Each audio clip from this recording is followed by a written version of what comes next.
Meet Brian Clough. See, Brian had a problem. He's one of the greatest ever English managers, but the FA wouldn't let him manage England. Originally, Brian was a ferocious goalscorer. 251 goals in 274 games. And then bang, career over. Brian collided with a goalkeeper. His knee shattered, just 29 years of age. But Brian was not the type to just bury his head in the sand. Just 6 months later, he became Hartlepool United manager. Still the ambition to make it to the top, but this time as a manager. Derby County was struggling in Division 2, 18th place, and they decided to give a young Brian Clough a chance, leading them to promotion. Now to the last day of the season, what position would you settle for in the First Division? Next April? Yes. I should settle for first place, of course.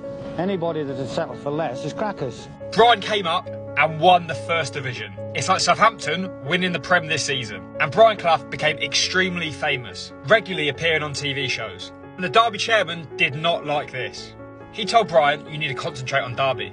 He told the chairman, if you're going to be like that, I'll resign. Despite all the success that he had, the chairman said resignation accepted.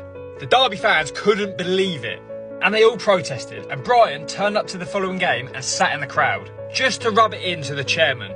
Brian spends a short spell at Brighton, and Leeds United, who were one of the best teams in England at the time, were after a new manager. Their most successful manager in their history, Don Revie, just got the England job and gave Brian a chance for 44 days. Brian introduced himself to the Leeds players. They all sat in the changing room, and one by one he ripped into all of them. And the players did not take well to Brian. He was sacked in quick fashion. But this is where Brian was able to cement his place in football history, Nottingham Forest. They saw how Brian treated his Leeds players, and they said, that's exactly what we need at this club. Brian, the job's yours, do whatever you want. Brian took Forest from an average second division side to promotion, winning the First Division, and back-to-back European Cups. Forget what Leicester done, this was a different level. The biggest achievement from any English club.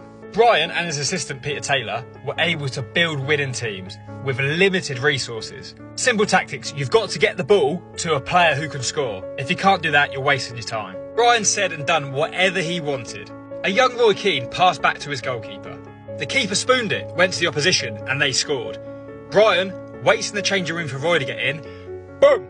Right hook to the stomach. And the English FA knew they could not control a man like this, so he never got the job. How do you react though when someone, from your playing staff comes in and says, boss, I think you're doing this wrongly? Good. Well, I ask him which way he thinks it should be done. We get down to it, and then we talk about it for 20 minutes, and then we decide I was right.